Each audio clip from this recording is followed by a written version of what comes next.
we're here, and again, I am in this great company of really wise women, and I'm looking very much forward to talking to you girls today. I have Kali with me. I call you Cauliflower. I know it's not your name. I'm going to call you Cauliflower Yeah, anyway, it's fine. because that was what I noted when I first met you. Yes. Kali always has this mild and yet very, very, very intelligent way of just cutting through bullshit, and I love that. And I have with me Sarah Beal, as always, outspoken, loud, amazing, strong, powerful woman that I'm always smarter after a conversation, and I love that. And then there is Luna, my unschooling partner in crime from Denmark, who saved me when I realized I had to unschool. And then I had a friend, which was really great, and it's still really great. So welcome, ladies.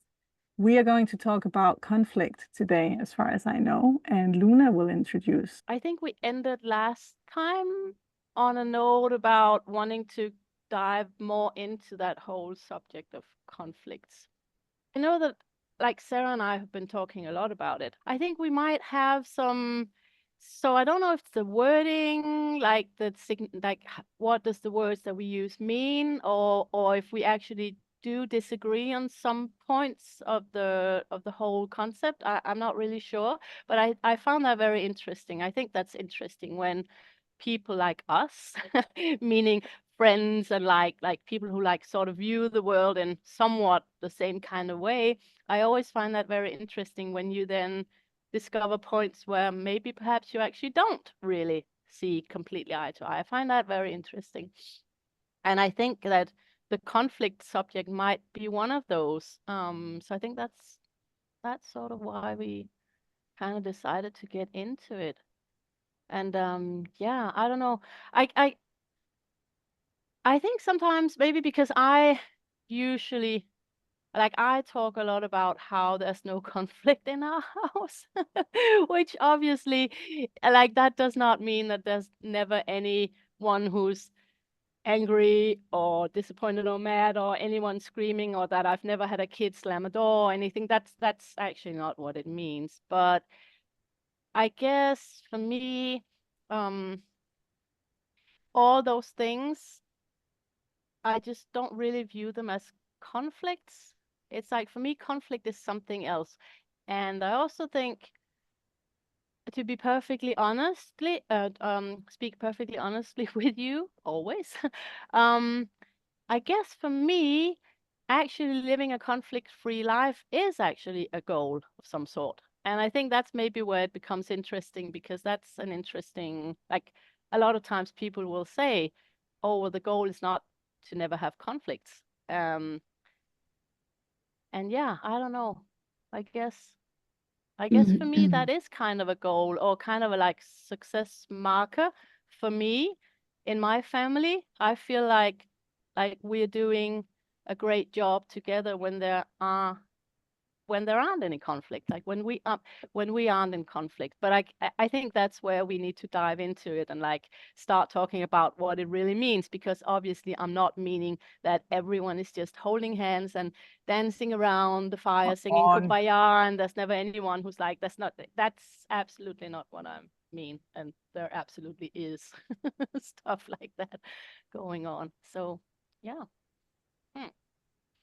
Yeah, I think it's a super interesting to talk about. I do think it's important because, well, first of all, sometimes there is we might use a word in a particular way and we have our own meaning for a word. You know, Luna and I had a very lively conversation about something else yesterday, where we spent a lot of time trying to work out, what is it you mean when you say this word? So if we use a word, any word, doesn't even matter what the word is, and we assume that everyone means the same thing by that word, then we can end up talking at cross purposes. So that's one point.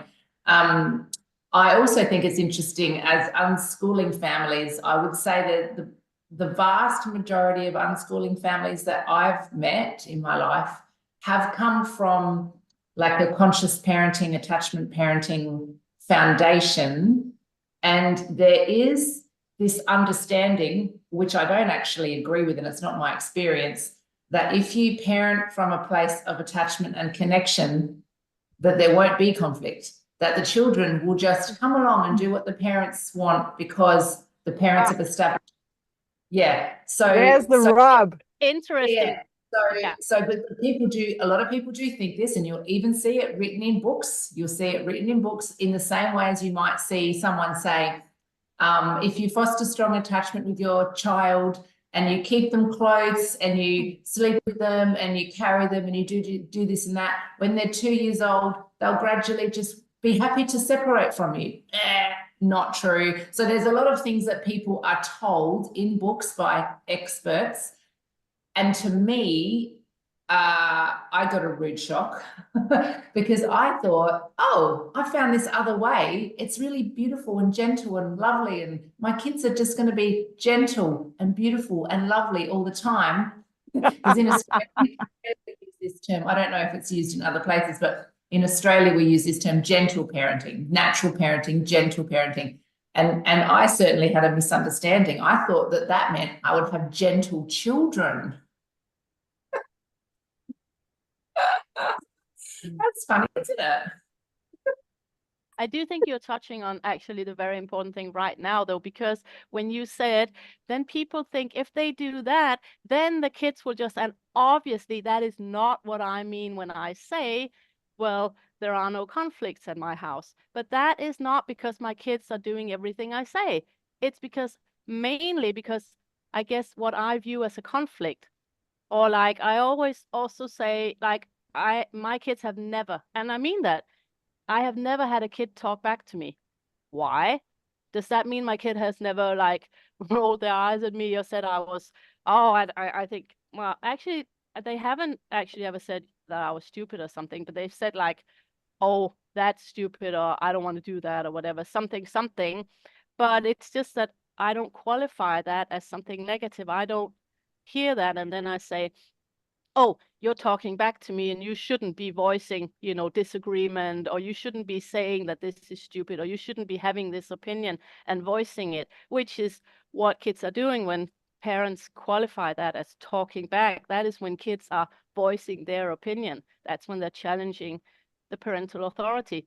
And so I guess if you don't view that as that, if you don't see it that way, well, then there is no talking back. So for me, there's disagreement, negotiation, discussions, whatever, lively debates, whatever, but there's not talking back. And it's not, to me, that's not a conflict. It's like, I guess for me, a conflict is something else. But also, of course, I mean, our history plays into it, because the thing, what I come from as a child, well, there was a lot of conflict, and I don't want that. I don't think that's the way that was. I don't think that's natural, first of all, and I certainly do not want that vibe, that energy, that way of relating to each other. I absolutely don't want that. So that's what I like. For me, that's conflict, and I don't want that, and I don't have that. So that also plays into it, how like our history, and I guess, I think. So Yeah. maybe we don't call the same thing conflict, because you just said what I live, what you lived when you were a kid, that was conflict for you. Maybe it was hard or something, I don't know. But in my case, that maybe I didn't have something like super bad, like little conflicts or disagreements. I think nowadays people call that conflict. It's what I understand for conflict. Like, oh, now we have to talk, or the kid is yelling because he wants something, and in my experience, what I see is that people don't like to handle this. They are not prepared to handle for a long time this situation. They just want to end, usually, in what I have seen. So this is why then parents say, you this and you that, so it's finished. So the first step when you enter in this kind of parenting is to have like the tools to don't react fast because you want this to end, because you feel uncomfortable, you cannot stand this. or sustain, how do you say? Yeah. So then this is handle, how do you say, handle a conflict. So then you are there and you have to learn that. I think it's like the first steps when you enter in this kind of parenting. For me, it was never like something I have to do a lot of like learning or changing. I really like it. I mean, it's like I like the when you have to get all the people so everyone can be good, feel better. It doesn't mean we have to do what one wants or the other one. I don't know. I don't have the solution, but I like these conversations where, okay, how are we gonna do it? So for me, it always was a challenge, a good challenge, because I don't feel uncomfortable. But I know that most of the people and adults, between adults, not only with kids, is they avoid conflict, or they just, or you get angry, I don't talk to the other one anymore, or if they are your kids, then I don't know, then it would be like more yelling or more, or time without talking, and then you go and I don't know. So for me, it's like conflict also, I think it has to do with our culture, because I see like in Spain is, I would say we have conflicts like all the time. I don't know, like because we talk very loud and yeah and bleh, and sometimes it's okay, but then it's not. I mean, there are like levels, right? In our volume, in our tone. But I know like in Denmark, or if you go up, it's more like, you know, if I would say, if I behave or say how I behave here with my friends, maybe I will have enemies there. I don't know, people, they don't like me. Because so I think it's also a culture, maybe how we talk here to the kids. No, when my kids were, I have noticed this now when I'm hanging out with other parents with small kids, that when my kids were smaller, I talk different than now, because that now I treat them more like I know is now they know me, and they know if I'm saying something, it's a joke or it's irony, but when they are kids, you take care of how you speak. I think it's normal because they are learning and absorbing how you talk to them, I think. And then now I realize when I have people with the small kids, I think like they maybe are thinking, oh, how she's talking to the kids, but they are not babies anymore. So I don't know. I do think that the cultural stuff is relevant and important, because in Australia, the way people in general, we're like louder, we're more brash, we probably swear more. We're like, the way we talk, the way the energy is very different to other countries, including England. And, in Spain and France, I've noticed, watching people on the road is such an insight into how people are. In Spain and France in particular, people are like honking and yelling, and but there's no weight, there's no emotional charge. It's just honk, shout, get on with your day.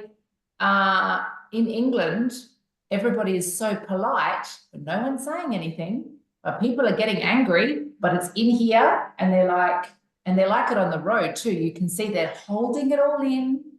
So it might look like everybody's polite, there's no conflict, and actually they could probably just do with a really big shout, but in some European countries, it's just like, get it out.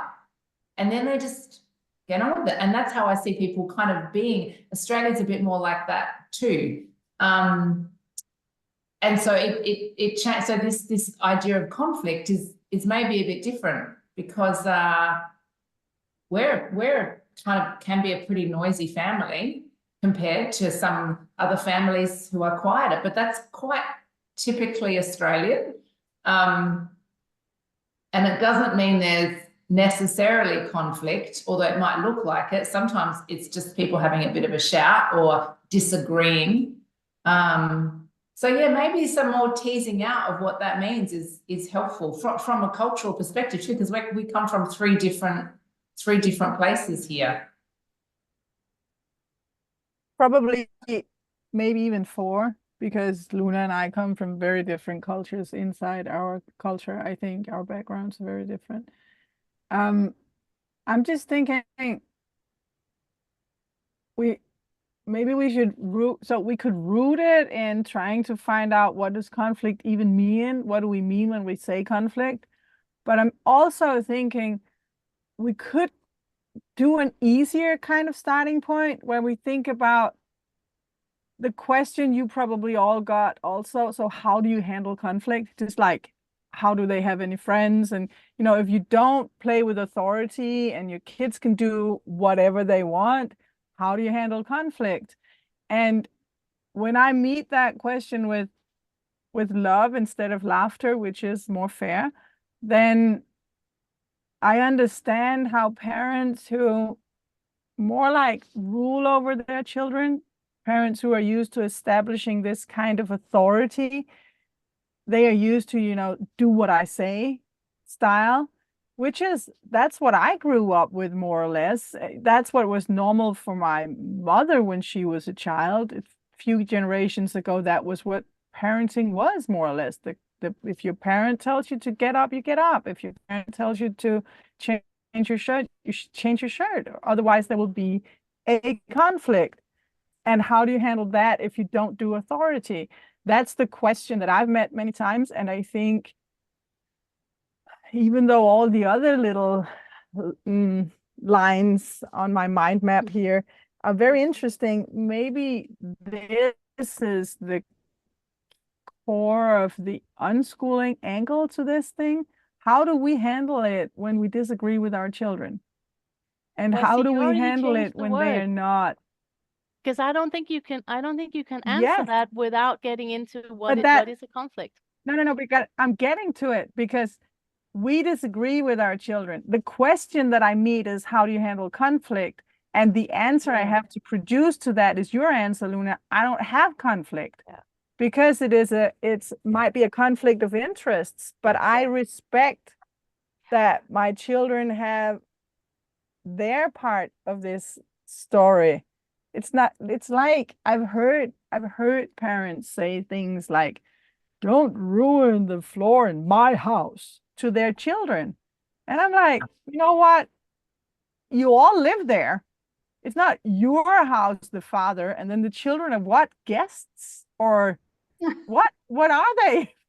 So, and this is a perspective that is very different, I think, within all of our families, and therefore it becomes this weird conversation about what we really mean by conflict, and it very often changes to disagreement, and it can be conflict of interest, and then we have the very interesting conversations, like Kali said, how do we make this work? I call it the braid of the family, and it's not only 3, right now we're 6 and 2 dogs, and we have to think about everyone. How do we make this work? And there will be conflict of interest. Sometimes, I don't know, one person needs silence and another person needs to game online with friends and shout and scream and laugh. And we're living in a van. So how do we square that circle? We don't, but maybe we take turns. But we don't need a conflict to break out between the children, like shouting and this emotional rage that I think comes from not being respected. When they know they are part of the braid and their part is as big as any other part, then we don't have it. We actually don't really have it, conflict. I think that's what I mean. And when Carla was when you were talking before, I was sitting there thinking that that's a big part of it is this thing about how do we walk into the thing, because I guess I'm trying to clarify in my mind as we speak as well. And I guess for me, a conflict, like it arises when there's like a need to win or an expectation or something, like I want something, you want something, and then who's going to win? That's kind of the conflict. So since I don't enter into anything with my kids like that, it's not a conflict. It's a conflict of interest or disagreement or time of negotiation or whatever you want to call it. But there's not this. It doesn't become a conflict until there's like really when you dig in your heels or you absolutely want it your way, or I don't know. I think that's I think that word conflict, maybe if we think about what it would mean as per a definition, probably it is about when one party, if you're thinking about a war, right, or an armed conflict between countries or a civil war or something, you've got one party determined that they're right and the other party determined that they're right, and no space in between. And absolutely in my family, that can happen. There will be one child who is absolutely going to defend whatever. I was in this room for, I don't know, I'm just thinking of an example. I was in this room first. I was already in here watching a movie. Well, but this is the only room that we can play a game. I'm thinking of an actual situation, actually. You know, we've got a lounge room. It's pretty big. One or two people might want to watch a movie in there. And they've decided it's the best place to watch the movie. And the other couple of people are like, oh, but it's the only space where we can play this particular game. There's this game going on currently with a balloon. And you need a lot of space, and someone always cries. Anyway, and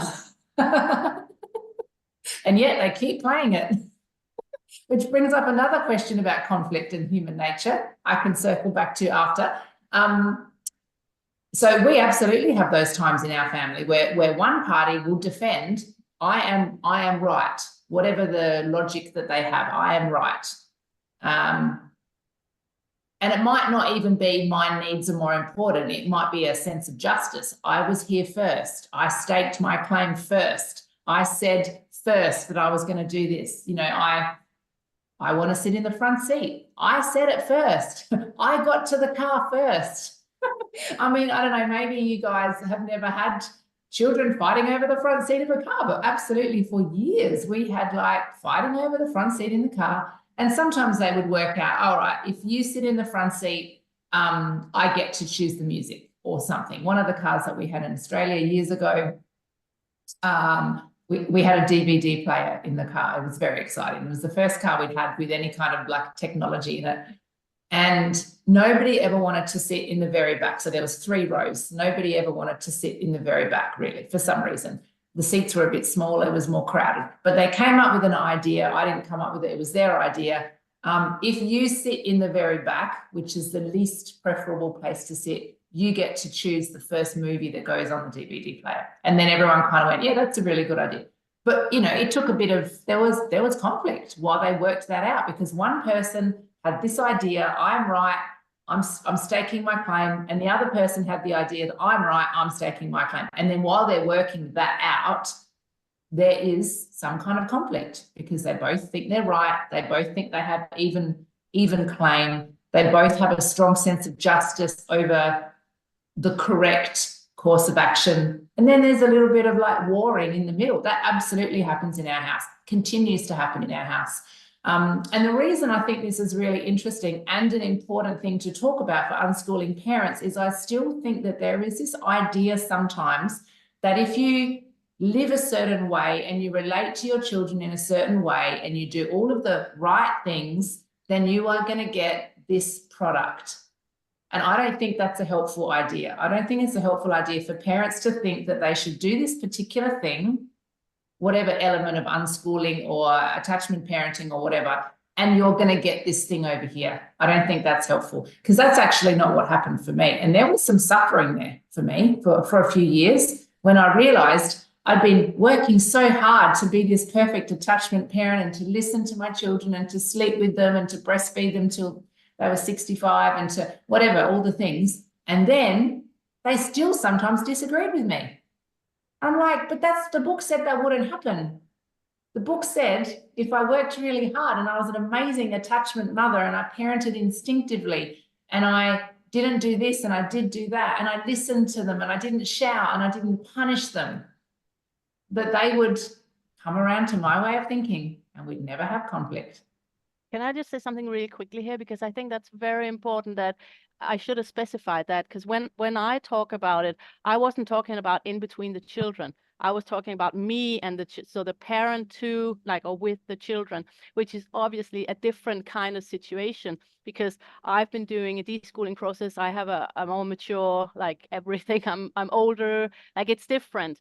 So yeah, absolutely. There's been, when I said we don't have conflict in my house, I meant between me and that. I don't do conflicts with my kids, but absolutely the kids in between them, obviously they've had conflicts especially when they were smaller. I mean, maybe not obviously, but yes, we have had that too. But that wasn't my starting point. My starting point was the parental sort of angle, like how do I handle my conflicts with my children? That was just to specify. Yeah, but I have conflicts with my children too. There's absolutely times where I'm positive I'm right. I'm right about this. This is how, whatever the thing is. And then they have the other idea and we don't agree. And I'm like, I'm definitely right about this thing. I can't think of an example off the top of my head. I can't think of anything because there's not that many things. But like there will absolutely be times where I'm like, no, I don't like.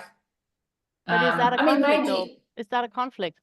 Well, no, I think that if there's throw things at well, no, each other. I'm not screaming at them, but there's definitely been times where I've felt frustration. Obviously my capacity, and I think all of us, our capacity and our bandwidth for the negotiation and for the fluidity and the openness to changing your mind about something too. Because if I think a thing and then my kids are like, yeah, no, we don't think that thing, obviously I'm very open to changing my whole perspective on something, and I do that all the time. But I actually don't think, I think it's human nature, actually, is what I think. I see conflict in the animal world. There will be an animal that wants to eat another animal. There will be territorial conflicts. Two foxes who want to live in the same space will have a fight. Cats fighting over territory, dogs fighting over authority, whatever. Like, to me, actually, conflict is natural. It's part of the natural world, and we're part of the natural world too. So I don't personally think conflict is bad or should be avoided. Actually, I don't think it's and kids sometimes they seem to enjoy some. There's like there's this, like, I'm pushing up against this thing and I'm kind of liking it. I'm actually enjoying, I'm getting something out of that friction. They must do, because they seem to do it. Like, well, an example in our house at the moment, it's actually not my child, it's one of the other kids that's here. Every time they play this particular game, she gets hurt. Every time. It ends in tears, literally every time. But she keeps playing it. She keeps coming back. It's like something is stirring in her. It's so fascinating to watch. So if we actually weren't supposed to have any conflict, why would we sometimes actually seek it out? I think it's natural to have conflict. And in places where everything is like peaceful and everyone is, they are weird atmospheres for me. I mean, are we talking about Sweden? About what? Is it Sweden and England? No, I don't know. No places, no, because there's it's a movement of everything. It's I don't know, like balance and the universe, and we are all, no, I'm sorry, but no, and it's fine. I mean, we don't have to see things the same way, and it's fine, and we can get angry, and it's fine, and then we will be the best friend, because then, okay, whatever. When you make peace with the other person, I don't know. But also, I only have 2 kids, and it happened what Sarah was saying about they have the truth, and you have this yesterday, it's my turn. So they come to me and say, I don't know, you have to. I wanted to say one thing that maybe is useful for for parents when you are starting to handle this thing differently, and is also to take off because I think we feel they're responsible to solve things. We need to solve this conflict. So if you turn this, you put the responsibility on the kids, because also the kids are waiting for you to solve the conflict, because it's the way it works. It has worked. I don't know. So the moment you say, I don't know, what can you do?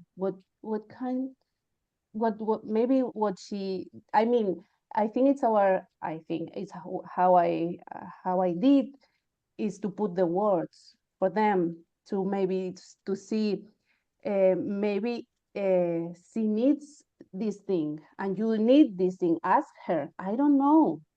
So it's like, no, don't take part, or the part that it's convenient for me, or what I think it's right, or so just put the responsibility on them, and you can be there, you can help them. This is how I think you start when you handle the things. I never have like a big expectation, because I never read one of the books that say there is a how you say, a product. If you do this way, you will have, I don't know, it's like, yes, you are not the one to give the solution, but you are in the side helping them to solve. And if the conflict is with me, it's the same, but I don't have maybe the aggressivity part that maybe a kid can have, or the yelling, but still also we have and I think that was the other thing I wanted to say.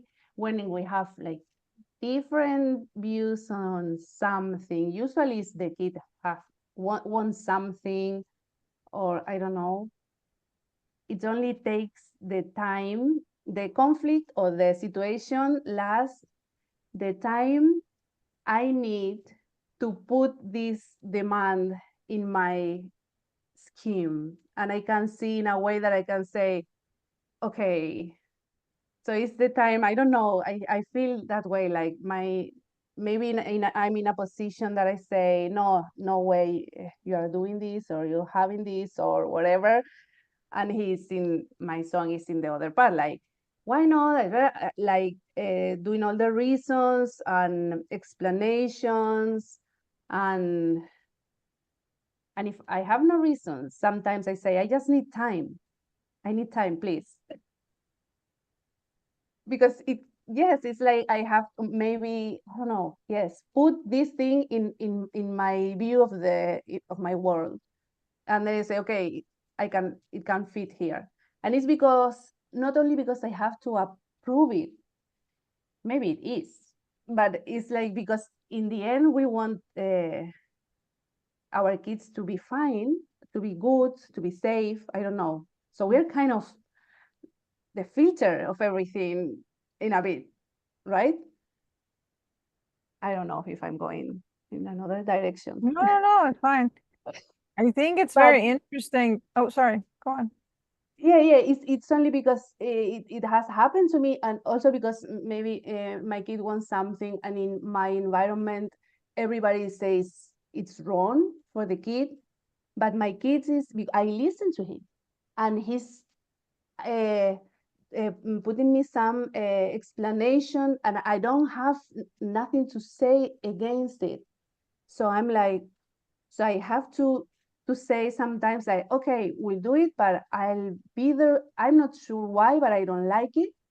They are used to respect that also, because we, in our experience, maybe I just need this time, and they prefer to work with ours in their side, that not being like, I don't know, just need time. So they wait and wait while they are saying, please, can we do it now? Please, can we say that?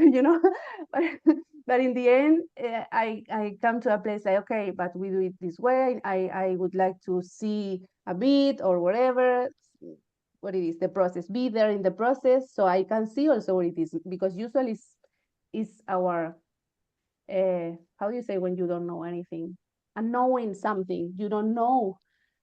So you usually fear the things you don't know. So you just need to get used to something, or put a feet in this. There are so many things new coming. So you just need to, instead, usually people is like, no, this is bad because this and this. But and your kid is, but I want this, or whatever, or I want to go somewhere. Yes. I So think it's I always a very smart answer to say, let me think about it.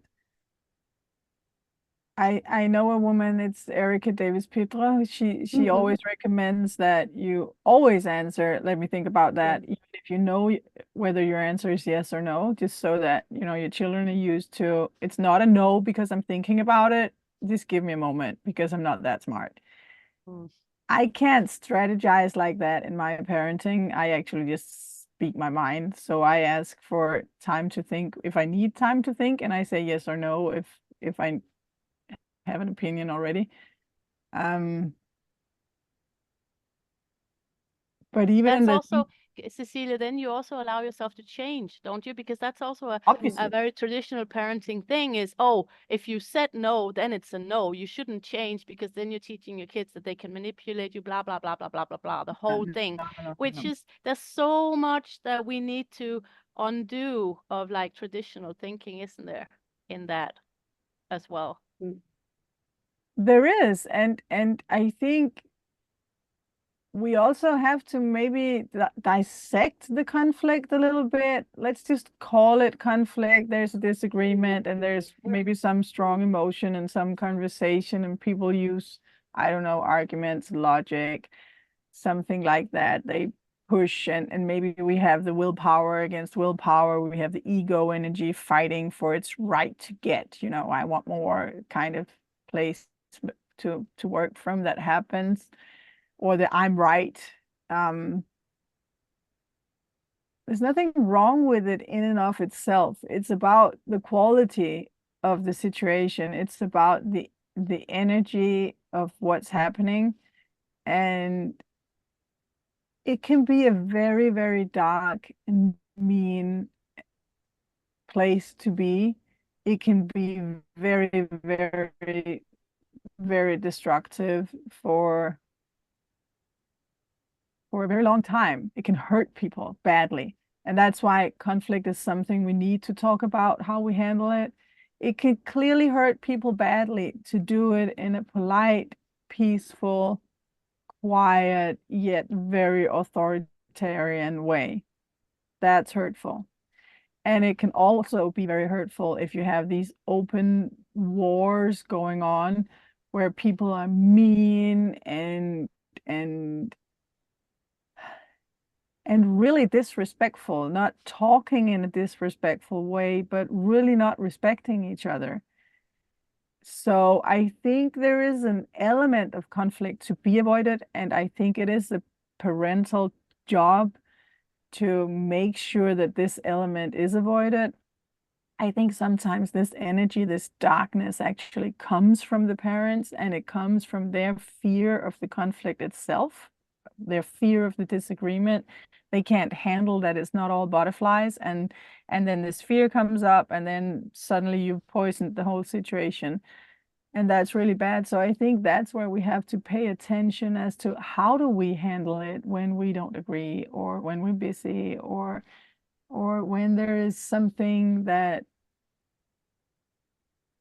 when it looks like willpower against willpower, or ego against ego, or this sense of justice against sense of justice. Because if we can handle it in a kind way with our hearts first, and in an authentic way, I don't believe in any strategizing of parenting. You can't restrain yourself from becoming pissed if you're pissed. You have to be authentic. You have to be real around your children. Otherwise, they have no reason to trust you because you're fake. And that's probably the worst thing we can ever do.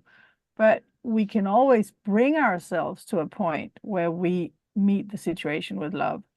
And in doing so, we can avoid the darkness of a conflict. And then a conflict can be maybe what Luna doesn't call a conflict, just a situation where we discuss things, where we disagree, where we come from different points of view, and we might not arrive at the same point of view, but we accept, there's your reality and my reality, and how do we move on with that? That's fine. I love you still. I mean, it's not a question of love or not. It's just a question that I see it this way and you see it that way, and that's fine. And well, what's next? If we can do that, I think in my family, it's really been a growing point. And it's also been a point where a lot of sort of, not that we have rules, but family rules or family shared ideas has risen from these things, like the justice thing that we talk about, for things to be fair. It's not that everyone gets the same, it's that everyone gets what they need. That's like a thing, it comes out of people's mouth in my family very often, because we realize that when we have conflict and we talk about what's fair and we talk about justice, then we realize that these arguments, I was there first, or you had an apple yesterday, so now I get to get an apple, or whatever it is. All these arguments, they stem from some sort of weird logic that sometimes really doesn't hold in real life. And then we end up talking about real life, and we end up talking about justice. We end up talking about social life. We end up talking about what makes sense and what's real, and how we can walk through this life in a way that we end up talking about ethics, basically. And it becomes very interesting, and we become very powerful, I think, from this. But we have to actually go through the disagreement and possibly the conflict and the anger and the feeling of, you're overstepping my borders, or you're taking something that's mine, or you're not allowing me to do what's important to me. That can happen to me very often, actually. I feel like my children are stealing my freedom, and it's really annoying. This morning, my daughter had drank my coffee. I mean, Okay, I take it back. That's definitely a conflict right there. I'm like, what? So it's not just the children having these things. I have it, and it's okay to have these emotions, and as long as we don't go to the dark side. I think that's my point. And I think that's maybe more interesting than trying to define the difference between a disagreement and a conflict. It's interesting to define the disagreement between the dark way of doing it and the light way of doing it. And I have a howling dog. Just a second. Shh. Can you go on? I'll mute myself while she's Yeah, I think there is something I just come to my head. Like, what is really important is that everyone in the conflict, you can get what you are saying, Cecile, about you can get angry and you can express yourself.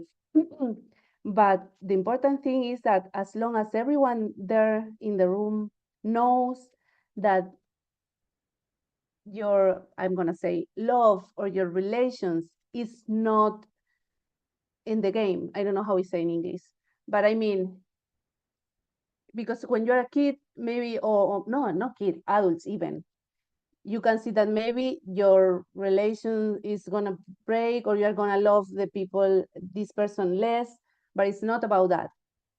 But I think it can be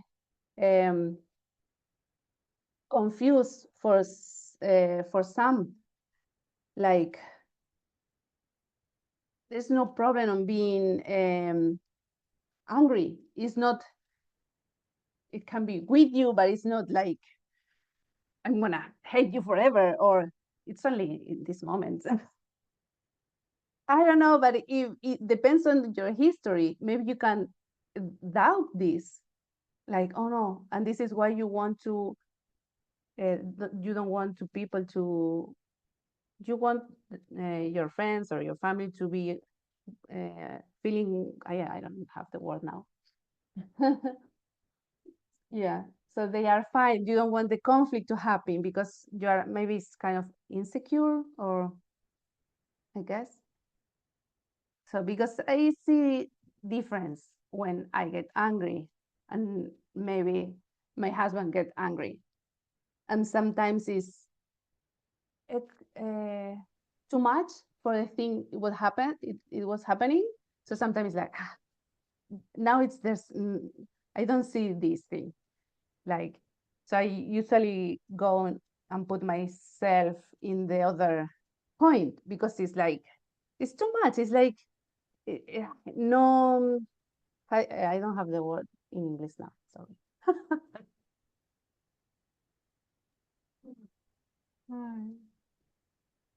The thing is, if we can avoid the darkness of the conflict, Maybe then this is the darkness thing, what you are saying.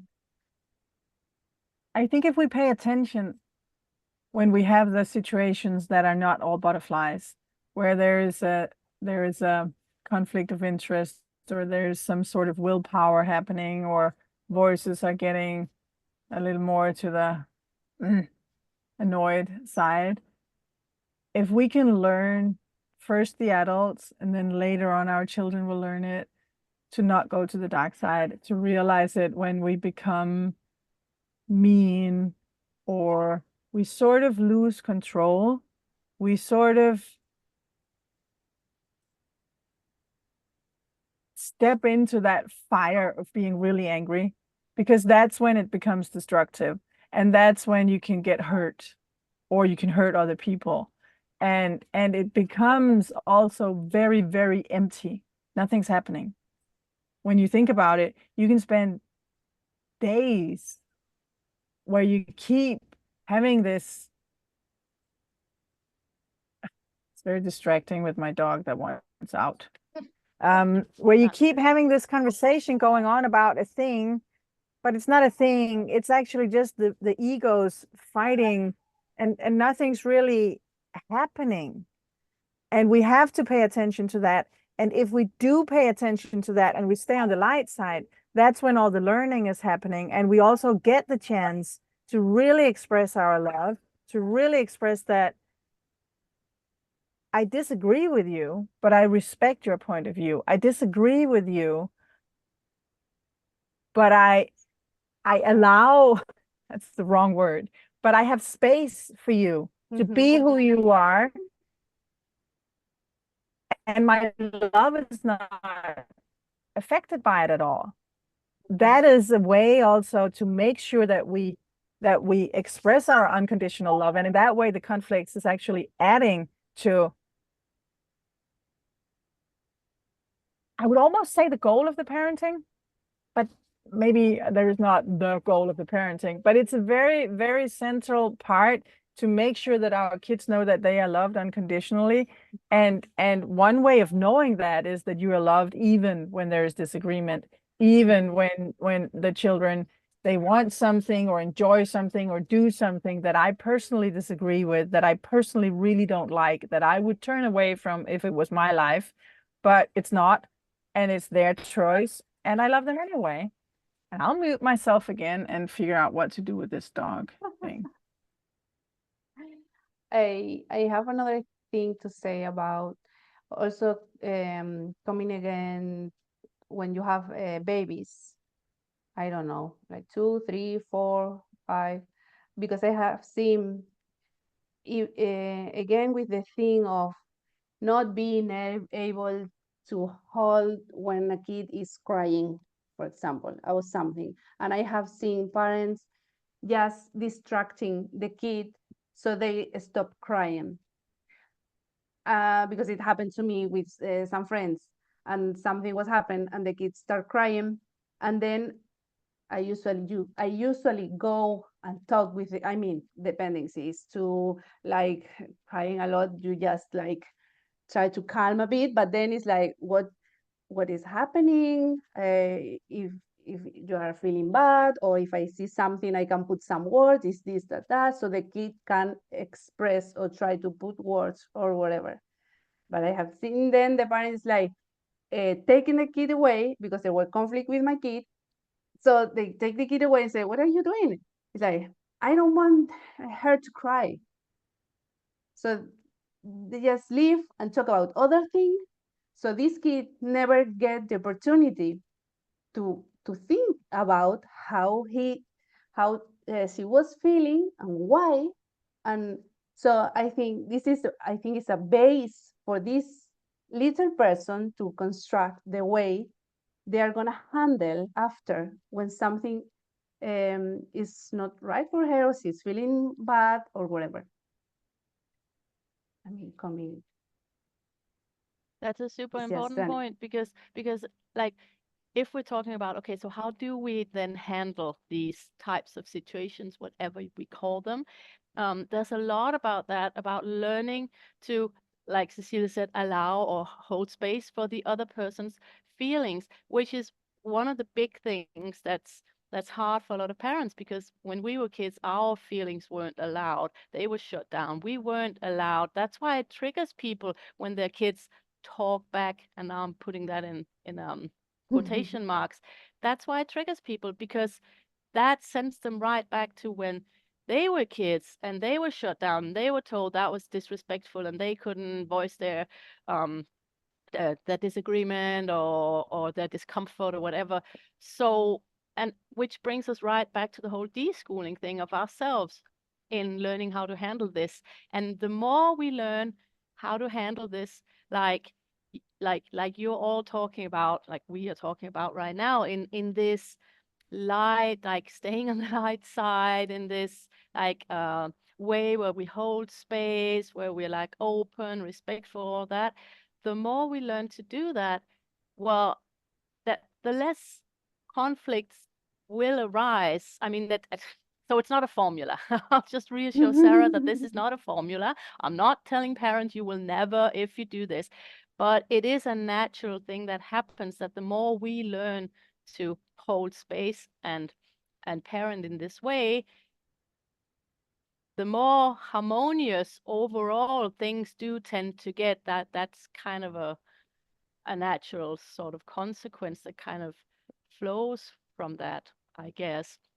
So I think, yeah, for me, that's what's happened. I mean, when I look back over all of the years, like I've been a parent for so many years now, and in the beginning, honestly, in the beginning, I came into unschooling. I had heard the word, but I came into it with an idea. I thought it was gentle parenting. So a bit like what Sarah's talking about. I actually thought, oh, if I do this, then my children will do that. And I still thought that it, in some way, was a little bit about, in a gentle way, getting my kids to like comply, do what I thought was right, because I hadn't let go of the idea that I, as a parent, was right or had like some sort of superior right to decide things because, or per definition, like I'm not saying parents shouldn't ever like say this is my decision, but that's just a very, very, very, very different philosophy and a very different way of looking at life, parenting, human relations. Like the de-schooled way is just so much different. And we have a saying in Danish, actually, which Cecilia might want to help me translate. The saying goes, "Du får ret, jeg får fred." Basically means you win, you'll be right, and I get the peace. And I took forever to learn that. But what that's really all about is really, that's not about backing down, avoiding conflict, being afraid of conflict. It's about realizing, and that's why I say I don't do conflicts with my children. It's like, well, how do I, with the, there's also the whole pick your battle things. And I'm like, I don't pick my battles. I don't talk about, I'm not in a rhetoric of battles. Like it's a war rhetoric. It's like I'm just stepped out of that. It's not about picking my battles. It's about, I don't want any battles at all. Like I don't think it's a natural way to exist together as parent and children. But anyway, I took forever to learn that. But when I did, Jesus Christ, sorry, I mean, holy moly, it really does bring such a lot of peace. Like it brought me such a lot of peace to let go of the need to be right, let go of the need to win, let go of and which circles back to the whole attachment idea that we've talked about so many times, about how the more attached you are to something, well, the more pain and suffering that brings along, the more frustration, the more, because, well, I can't really explain why, but trust me, that's how it is. And I think if I have to cite like a wise source, I think Buddha said something like that about pain and suffering being about attachment. I mean, you can look up Buddhism. I think there's something in there. But anyway, I mean, in my personal experience, that's absolutely true. And like, to be completely honest, if I had learned that in my marriage, I mean, that might have gone a bit different. I was absolutely not able to do that. Like with my ex-husband, I could absolutely not let go of the need to be right. For some reason, it was easier for me to learn that in the parental way. But yeah. But in the end, maybe we have a kind of a formula that we have talked before in this podcast. That the thing we all have learned is that this unschooled philosophy or way of living, it's about a way how you are in the world, how you the way you are and you behave with the people and with you. And it's all about, we don't usually like react, we reflection, we think, we make space even for the things maybe we don't agree or we don't understand. So in the end, we feel comfortable in places we were uncomfortable before, because this is the effort we make, this is the intention we are doing because of our kids and our families. So this is, I think, the way we do it. This is the formula. It doesn't mean you will never gonna feel this anger. No, when you are angry, this and disappoint, or now it will happen again, because your kids will bring new things, and people around you will bring new things that you didn't know, so you don't understand, but you take them from another point. You are in another point, so you are comfortable with this discomfort. I don't know. With the conflict. I will say conflict because for me conflict is fine. Yeah, so yeah, that's what I wanted to say. I'm not sure if I missed some crucial points or if Of course you did. There are no points not crucial here. Now I'm offended. Maybe, I don't know whether I'm going to say something that you guys have already covered. Go on. And I know we've spoken about this before, and Carla did just kind of touch on this idea of capacity, the capacity and the space that we have, and that's to me feels really crucial, because it gives you a completely different perspective on conflict, actually, because that's as Carla said before, like, she doesn't shy away from it. She doesn't feel a need to shy away from it. It's actually part of like the human condition, which is how I feel. But absolutely, I do remember a time where when my kids were small, before I kind of understood really what my purpose was for them, in role modeling some of this stuff, that any kind of disagreement felt like an assault.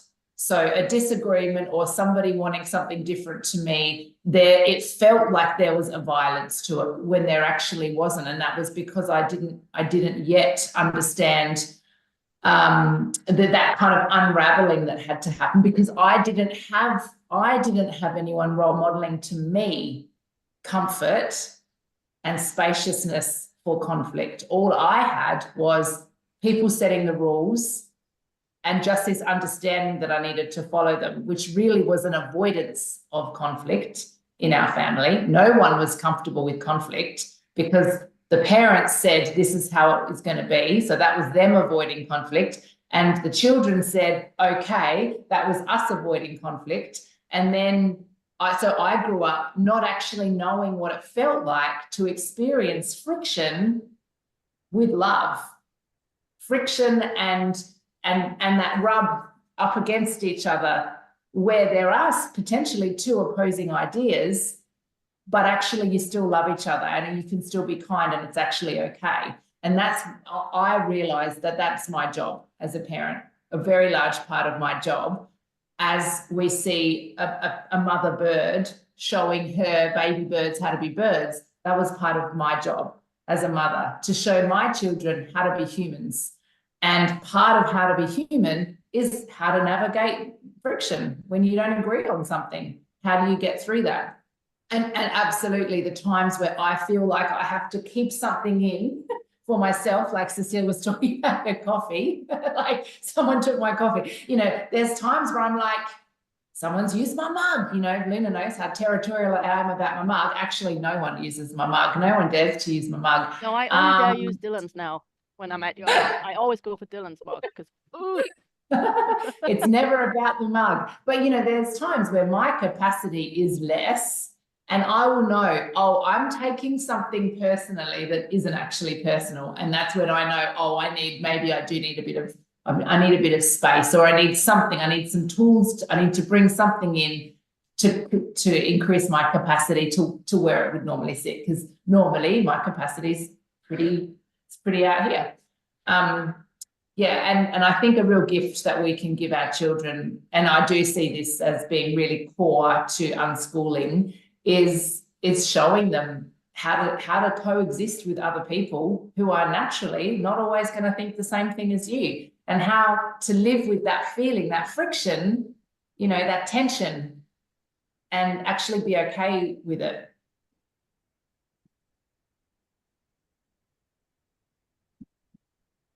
There's one thing we've not really touched upon that I kind of want to include in this episode on conflict, even though we already talked for a long time. And that's, you said it in the beginning, Sarah, something down the line of, if you did your parenting right, all the right peaceful ways, you would have children who would do what you wanted them to do.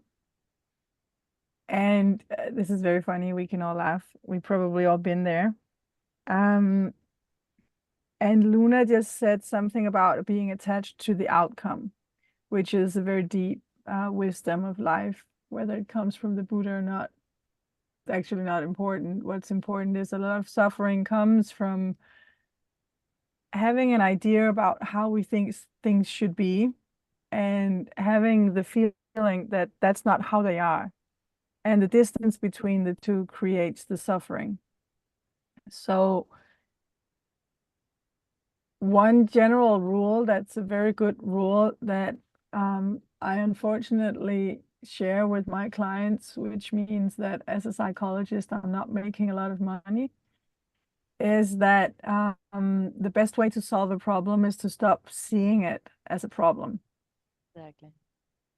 There you go. You no longer have a problem. I no longer have. I guess that's exactly what I mean when I say just don't call it a conflict. You don't have a conflict.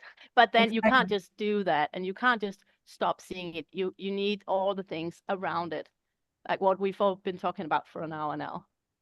But in this triangle, I think the root problem is that parents want children to do what parents want them to do. Yeah. And parents want children to be what parents want children to be. And when we let go of that and allow, it's a ridiculous word to use, but I can't come up with a better one right now. When we let go of that and have space for our children to be who they are and do what makes sense to them, and only comply, and now I'm almost opening our next episode, I know, but let's only negotiate when it's necessary for that braid to work, when it's necessary for coexistence to happen, and when it's necessary basically for love. It's another thing that we have to say very often, living in a very small space, a lot of people together, that it's better to have this community than to not have it. And of course, I'll share my coffee with my daughter. Of course, I'll handle whatever is needed because I'd rather have these people around me than not having them. And if the price tag is that I'm sharing my coffee and I'm sharing my space and I'm sharing whatever, it is at the end of the day better than being lonely. So that's a little thing that we call it the price tag or the ticket. And that works for us to just say, I'm not asking you to change. I'm just asking you now you buy a ticket to community. This is the price that you're paying right now. Are you willing to pay it? And that little metaphor makes sense in our family. And I think the root problem really is parents who can't get out of their head that they are right. And that's the whole deschooling thing that Luna talks about every time we talk, which is great. We think we're right, and we can peel that layer off over and over and over. And you said before, Luna, that you have been a mother for a very long time, and you have, and so have I. At this point, I actually say, I think I'm right. I'm pretty sure I'm right. I could be wrong, but I think I'm right. Because I know that I don't know, really. But sometimes if I say that, and I say it that way, I think I'm right. I really think I'm right here. I could be wrong, but I think I'm right. Then they do respect it. I'm not asking them to. I'm not asking anyone to kneel for my perspective. But as I only say it very rarely, and I only say it when I really, really think this time I'm right, then I do get that respect. Then they will listen to me. Another one that really works, quote unquote, in my life is because I rarely tell them what to do. I very rarely shout out a no or rule in any way. Sometimes I have to. Sometimes I'm too darn tired and I just can't explain for 2 hours or stay awake any longer, or I'm stressed out by something else, something adult, something whatever, or the car is driving 100 kilometers per hour and there's no space for this right now. If I shout out a no in that context, I'm being respected. If I say, just do what I say now, in that way that I would never say, because I say so. If I ever say that, I do get the respect because I know they know I would never say that just because. I say it because I'm under extreme pressure and there is no space in my mind or in the time frame, or because the car is driving or whatever, the money's running out, the door is closing. There's something I know that they don't know, and I don't have the time to explain it or the energy to explain it. If I say, do what I say and do it right now, they will do it. And they don't do it because I'm the king. They do it because out of experience, they know that I would never do it for no reason. And so when I do it, I have good reason. And I think that kind of respect arises from, to begin with, not being right, to begin with not wanting children to be what I want them to be, to begin with, that is actually the root of the problem. The root of the conflict is that the parents want their children to be in a specific way. They want specific personalities. They want specific behavior. They want specific hobbies. They want specific dress codes. There are so many things that parents think they have the right to kind of guide their children into being. And this is the reason there is conflict. So can we let go of that? Then there is no conflict. I have a little story about being right and have the truth. Can I tell it? Yes. My kids were, I think, 4 and 6. I was cooking custard, I think. In Spanish is flan. I was making flan. And suddenly something happened. I don't know what happened, but they were there in the sofa, and one say no, and Greta, her superpower always when she was little, it was shouting, this really high shout and very strong that comes from here, and she just ran and went to the toilet and slammed the door, and I was like, I just turned off the fire of the cooking thing. And then what happened? The son, Roberto was crying in the sofa. The other one was in the toilet. So I went, what happened? Are you okay? I don't know. Wow, Greta, I don't remember. Then I went to the other, Greta, can I go in? No. Okay. So I was there going to one place to another. Okay.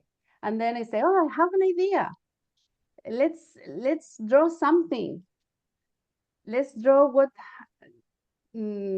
happened? I don't know. So I give one paper to Roberto, one paper to Greta, and one paper to me. But she just opened the door and take the paper and close the door. Roberto just left the paper there, and I was in the table saying, everyone have to draw what happened, what just happened here, because I don't know. So we are gonna draw it. It was an idea that came to my head. So then Greta came and took a second paper. And then at some point, Roberto came to the table. Okay, in the end, everyone draw his own history. So when we finished, I said, okay, now I'm gonna explain my draw. And I draw my head with a lot of like this, I don't know, spirals coming out like her, because I was, and then I start explaining like I was cooking so happy when suddenly I heard boom boom ah. So then the kids were like start laughing a bit. And I don't know what happened. Years ago, 2 years ago, I have to go and running, because if I don't go and run and be in between you, you will kill each other. When they were little, they used to like slam one to the other. But now everyone ran to another direction. So then Greta came to her draw, and she said, this is Roberto. So she had drawn like angry face, like her. And then Roberto said, that's not true, I was crying. And they said, okay, how did you draw Greta?